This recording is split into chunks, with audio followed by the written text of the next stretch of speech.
You're talking about social media. That's one niche. What about mining discussion forums, uh, stocks? There are all sorts of feeds that could be then mined and combined with what you've got. Great questions. And what we use the term social media generally speaking, which would include the forums. So we actually do already support blogs and forums. We actually view a major part of the future of where we're going to be going as a company of including just an almost endless amount of data sets and mapping different data sets together, both more structured data sets as well as unstructured data sets. We do tend to focus more on unstructured data. So where MetaMarkets is more focused on structured data, for example, we focus more on unstructured data. But yeah, absolutely. The more data sets that you map together, the more valuable the insights you can generate. For example, you could map a data set of tweets mentioning Starbucks, for example, with all of the individual Starbucks locations and see, for example, where people are tweeting positively and or negatively about Starbucks. So yes. So I come from a computational linguistics background, so I could spend all day trying to dig into what you guys are doing and how you're doing it. I guess the one that comes up most frequently for me and what we're trying to do at the labs is how are you doing entity identification and disambiguation across social channels, because it is so loosely structured and there's such high variability in the natural language there. Sure. So it's tough, especially doing entity extraction on unstructured data can be very difficult, especially when you're talking about multiple languages. And we found in particular across some social channels like Twitter, it gets even harder because a lot of times people are doing abbreviations, they're doing bit.ly links, so they're doing all kinds of different stuff, smiley faces, so it becomes an even tougher problem. Right now, our real core competency is bringing together lots of different technology components and mapping them together. So for example, for a lot of the NLP processing that we do, we actually use a third-party company called Lexalytics.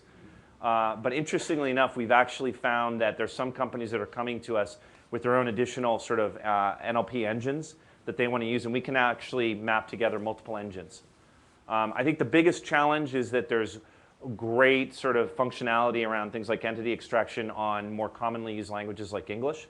But once you start to get into languages like Mandarin or Japanese, it gets a lot harder. So I'd say that we use third-party technology and some of our own internal secret sauce, but we still got a long way to go.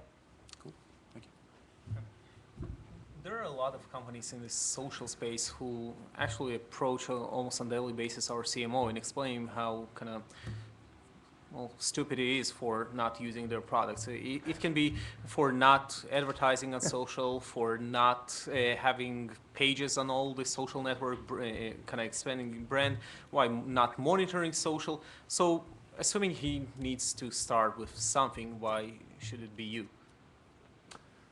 Great question. So I think it really depends on whether you guys would want to get started with something easy like a social media monitoring company that already has a pre-existing built application. So if I were in your shoes at LivePerson and I wanted to make a decision around what I would use, I'd probably look at the applications that are already built out there first. See if those met my needs, because obviously that would be a cheaper and easier way to get started. We power a lot of the best social media monitoring companies actually, so we'd be working with you indirectly.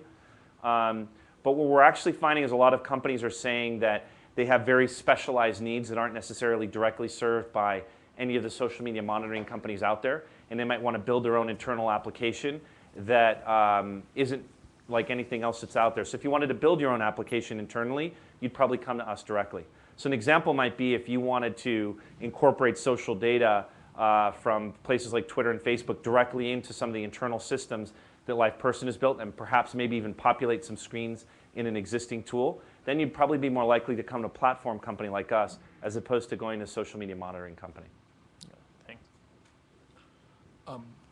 We've used Radian 6 and other social media monitoring, and a lot of the emphasis has really been on understanding what people are talking about a brand. Basically the content of the conversation, content of the tweet, content of the discussion. I'm probably much more interested in the behavioral analysis that this really generates, which is what does this tell us about the users? What does the platform provide in terms of correlating what individuals have done so that we can create either segments or groups of people that tend to represent a behavioral pattern? So I think what you're describing is, there's been sort of waves of the use of social media in the enterprise, And there's this first wave that was really around what we call social media listening, which is basically just, hey, let's do some keywords and let's see what people are saying about us. And if you start to get really fancy, maybe you're doing some basic sentiment analysis to see if people are tweeting positively or negatively about your brand. What we're actually finding in this next wave is that companies are really getting very sophisticated in what they want to do, and they want to track things like causal relationships over time. They want to track sentiment changes over time. They want to track things like, okay, so this one particular article came out about our company. Did that affect the way that customers think about us? Did people tweet positively or negatively over time? When we did a particular commercial, what did people like about the commercial? What did people not like about the commercial? And this kind of gets to what I was saying earlier, where a lot of companies are starting to build their own social media applications in-house. And the social media monitoring companies are getting more sophisticated because it's not just about monitoring anymore. It's not just about listening. It's about social media analysis and social media action. And if you could describe the API capabilities that someone like us, if we wanted to build a social application on top of it, are we getting sort of access to tweets and feeds and filters? Yep. Or is there the ability to define perhaps a higher level abstraction on top of it? Yeah, absolutely. So typically what happens is currently right now to get started, someone would it's usually a relatively technical user, would come to our console, which I showed a screenshot of, and actually configure a set of filters, which would then create a series of tweets, which could either be sent directly to your systems, or it could actually be stored internally in our systems, and then you would create an intelligence layer on top of that, or we could work with you to do that ourselves as well. Thank you. Do you have tools to be able to take your stream and ingest it into something like MongoDB or a system which would allow semantic association of the distillation of your data? We're in the process of rolling out several tools like that right now. Yeah. Paul, you seem really interested in the ability to correlate to other sources. Well, that's what one of the things we're looking at is being able to match structured and unstructured data. And so being able to take this kind of information, we could do some predictive work, predictive analytics. Yeah. And I want to be really clear. Paul, you're from Visa. Yeah. To be really clear, sometimes when people think about social data mining and they think it might get kind of creepy, but it's actually, what we're finding is that companies like Visa are extremely motivated to provide better service to their customers. Exactly. So when Paul's talking about mapping unstructured data like tweets to structured data like cardholder records, really what they're trying to do is service their customers better. Questions like, are there certain businesses that our Visa cardholders hate? Are there certain kind of businesses that Visa cardholders really like?